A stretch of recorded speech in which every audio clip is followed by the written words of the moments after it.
The 2016 SYM Citycom 300i. In 2012, SYM introduced its first fuel-injected model, the Citycom 300i, for the 2013 model year. Joining the ranks of big wheel scooters, the Citycom 300i sports 16-inch wheels for stability and smooth riding across town or up the highway. A little differently blended for the North American market, the Citycom comes with a 263cc engine, not the 278cc F4 engine in outside markets, and comes with no linked or combined brakes here. I kinda wish it did, but so far that hasn't detracted much from what is a sporty-looking and sporty-capable ride. Continue reading for my review of the SYM Citycom 300i. Design. Let's get the blabla out of the way first. Yes, the Citycom has enough underseat storage to accommodate 2 helmets. Full-face ones? I don't know. It'll fit one, but that's all I had. If you have 2 full-face helmets and can get them both inside the compartment, let me know. There's also a glove box for your bits and bobs. A nice feature that I'm seeing more and more of is a power socket inside the glove box, and the Citycom has that. Plug your electronics in to charge while you ride or use the socket to power your GPS. For your passenger, the Citycom is 2-up friendly. The seat is plenty big enough for 2 butts. The scooter has fold-out foot pegs and nice, big hand grips that extend out from the side of the pillion. For the passenger, this makes for a comfortable seating position and one that lets her control her balance herself and feel more secure rather than hanging on to you and bumping helmets the whole ride. At a bit over 400 pounds plus rider, the Citycom is heavy enough to give a smooth ride and to hold its own through the slipstream. It has plenty of mid-range power and leaves you feeling confident off the line or during roll-on on the highway. The mirrors vibrate a little at speed, but otherwise give a good view of what's behind you. The dual headlights provide ample visibility after dark, both seeing and being seen, and the instrument cluster holds nice, big, easy-to-read analog dials for tach, speedometer and coolant temperature. The smaller digital display holds the clock, odometer and fuel gauge. Dial gauges are my preference, but I know not everyone agrees. The fuel filler cap is at the base of the tower above the step-through, a much preferred position over having it under the seat. Not only do I have to unload all the gear I have bunged on the pillion, but I risk splashing gas inside the storage compartment when the fuel filler is under the seat. I gladly give up the flat cargo area between my feet to have the fuel tank there instead. My only downside, and it wasn't a downside for me at all, was the footboards. I was fine, but I wonder whether a taller person would feel a little cramped without room to slide his feet forward bit more. Chassis. Sanyang built the Citycom over a tubular steel underframe, a much stronger, durable and repair-friendly system than the monocoque, uni-body assembly featured on so many rides. I prefer this system to the stressed skin variety that uses the body panels as load-bearing members, and usually requires cutting and welding gear to repair even minor body damage. Between feet storage in the step-through is one of the inherent possibilities with this setup. Too bad SYM put just enough of a tunnel bump to interfere with that extra little bit of convenience. The symmetrical, cast aluminum rims measure out at 16 inches in diameter, and come wrapped with a 110/70 tire up front and a 140/70 in back. This is well into proper motorcycle territory, and is a far cry from the dinky, go-kart-like tires you can find on some makes and models. Suspension is fairly typical with hydraulically damped, telescopic forks supporting the front end, and a pair of coil-over shocks to spring the rear off the swing-mount drive unit. While the forks are non-adjustable, the shocks come with a spring preload adjuster. Brakes are same as well, with a twin pot, piston and anvil caliper pinching 260mm brake discs on both ends, an unusual setup that no doubt provides more braking power at the rear wheel than the usual drum brake or smaller disc, but I have to wonder if that's a little overkill considering 70% of your braking power is generated at the front tire, not the rear. Oh well, at least it's not a drum, but I do advise easing into that back brake until you get a feel for how grabby it's going to be.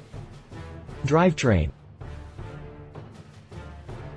In spite of the 300 in its name, the beating heart of this little ride actually measures out a bit smaller at 262 cc. The liquid-cooled, 4-stroke thumper runs a 4-valve head with a generous squish zone that concentrates the fresh air fuel charge around the centrally located spark plug, and drives the compression up to an even 10:1.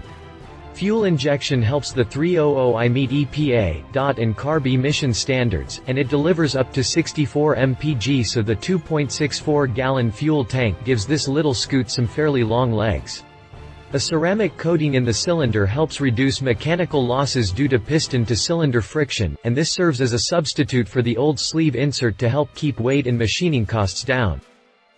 The engine cranks out 17.3 pounds of grunt at 5,500 revolutions per minute and 20.6 ponies at an even 7 grand, and the CVT transmission drives the Citycom up to 81 miles per hour with effortless and idiot-proof twist-and-forget riding. Pricing. MSRP on the made-in-Taiwan SYM Citycom 300i is $4,999 for 2016. Choose from matte white, matte black, chili red, or titanium gray. SYM covers your ride with a 24-month limited warranty. Competitors. Since SYM and Honda have had such a long working relationship, I decided to take a look at what the Red Riders had going on over there for my comparison. I didn't have long to look before I found just what I was looking for in the Honda Forza. The Honda sports the same sort of Euro-style features that grace the Citycom, but it takes them to a more sophisticated level. A deep fairing makes the Forza front end look more substantial, and the molded windshield gives it a sort of sport tour panache.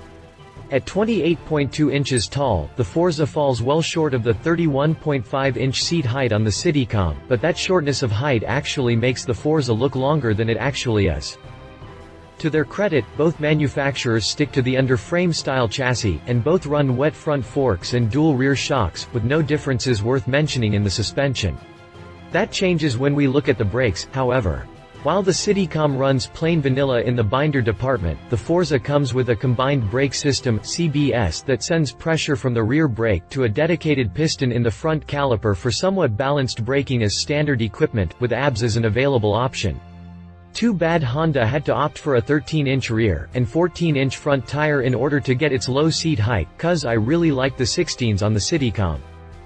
Much like the rest of the ride, the beating hearts have more in common than not. Both single-cylinder engines run with liquid cooling and 4-valve heads, and both shun carbs in favor of fuel injection. Honda does pack in a few more cubes for a total of 279 cc, just 17 more than the Citycom, and it shows its experience with small engine manufacturing with 24.5 horsepower and 19.5 pound-feet of torque versus the Citycom with only 20.6 horsepower and 17.3 pound-feet. SYM gets a minor victory at checkout with a $4,999 sticker versus the $5,599 tag on the Forza, but it's a hollow victory. When you're already looking at a $5 grand price tag, a few hundred more can be a drop in the bucket to get more sophisticated tech alphabet soup acronyms included. He said. My husband and fellow motorcycle rider, TJ Hinton, says, I'd love to find something nice to say about the Citycom 300i, but it's just so middling, so typical. Never mind that for that price, you could score a real motorcycle, and for another grand or two get something that you won't be embarrassed to be seen on. I can't help but feel that many riders will probably outgrow this scooter fairly quickly unless they are limited to scooters for licensing reasons. She said. I very much disagree with my husband on this. It's a spiffy little scooter. It's big enough for the highway so you don't get sucked under a passing truck, but also gets decent gas mileage. It's big enough and small enough in all the right places. If you want a motorcycle, you'd be looking at a motorcycle. The simple fact that someone would be researching a 300cc scooter tells me that person wants the convenience of a scooter. Specifications. If you liked this video, please share your thoughts in the comments below and don't forget to hit the subscribe button.